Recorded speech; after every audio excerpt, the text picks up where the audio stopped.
네, 여러분 안녕하십니까? 언론에 보도된 부동산 기사, 부동산 뉴스를 통해 부동산 상식을 늘려가는 시간의 김호영입니다.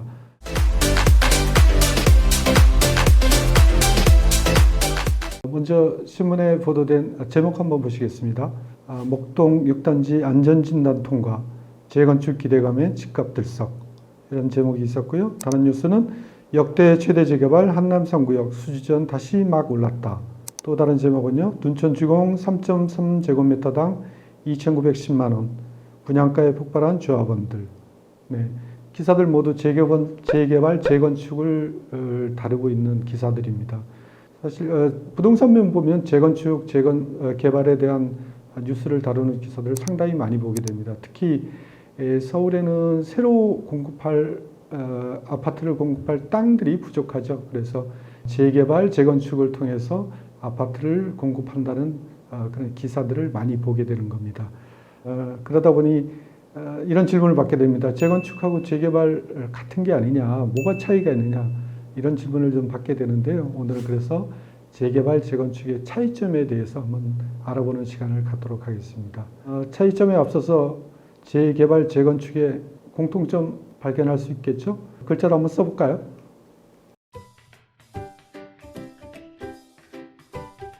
한자가 잘 보이시는지 모르겠는데 다시 재자입니다. 다시 일어난다라는 재발 또는 다시 입시에 도전한다 할 때 재수 할 때 이런 다시 한다는 의미의 재자가 됩니다. 그런 공통점이죠. 뭔가를 다시 한다는 의미가 공통점이라고 할 수 있겠고요. 또 하나는 어쨌든 재개발을 하든 재건축을 하든 다 짓고 나면은 굉장히 고층의 아파트로 변한다는 게 공통점이라고 할 수 있습니다. 본격적으로 좀 차이점을 얘기한다고 하면요. 재개발은 도시 인프라를 다시 개발한다는 의미로 받아들이면 좋을 것 같습니다. 기존에 주택들이 밀집되어 있는 것을 보게 되면요. 굉장히 타닥타닥 붙어 있고, 그 다음에 골목길도 굉장히 좁고 해서 혹시 불이 나면, 화재가 나면 소방차가 과연 진입을 할 수 있을까? 이런 우려되는 곳도 있습니다. 또는 상하수도 설비도 굉장히 노후화됐을 것 같은 그런 곳이 있습니다. 소위 말해서 인프라를 모두 다시 고쳐서 그 위에다가 아파트를 짓는 게 재개발입니다. 그래서 대개는 오래된 주택들이 많은 곳은 강남보다는 강북이 많죠. 강북에서 추진하는 사업은 대개 재개발 사업이 많습니다. 반대로 강남은 강북보다는 나중에 개발된 도시여서 도로 사정 같으면 굉장히 바득판처럼 반듯반듯한 경우가 많습니다. 그래서 도시 인프라는 어느 정도 갖춰졌다고 보고 기존의 오래된 아파트를 허물고 다시 짓는 그 사업이 재건축 사업이 되겠습니다. 요약하면 재개발은 인프라를 고친다는 의미가 굉장히 강조되는 거고요. 재건축 사업은 기존의 오래된 아파트를 새로 짓는다는 의미가 좀 강조된다고 할 수 있겠습니다.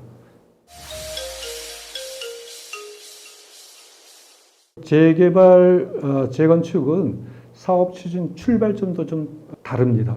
그래서 재개발은 아까 말씀드린 사회 인프라를 고치는 거기 때문에 공익적인 요소가 굉장히 큽니다. 따라서 구역을 지정할 때는 다시 말해서 광역단체나 지자체에서 지정해야 사업이 시작됩니다.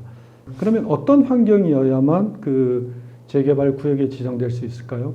첫 번째로는 면적이 1만 제곱미터 이상인 곳에 20년 이상 단독주택 또는 30년 이상 된 철근 콘크리트 건축물이 면적 전체의 건축물에서 3분의 2를 차지하는 곳이 우선 대상이 되겠고요.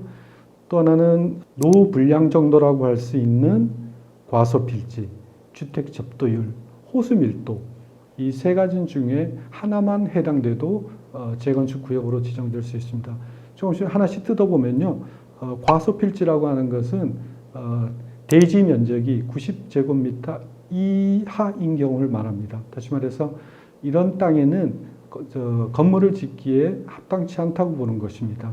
그래서 이런 곳이 전체의 40%를 넘는다면 재개발 구역으로 지정될 수 있다고 보는 것이고요. 또 하나 주택 접도율이라는 것은 도로 폭이 4m 이상인 도로에 접해 있는 주택의 비율이 어느 정도인가 이렇게 봅니다. 여기서 그 비율이 40% 이하라면 주택 재개발 요건이 되는 것입니다.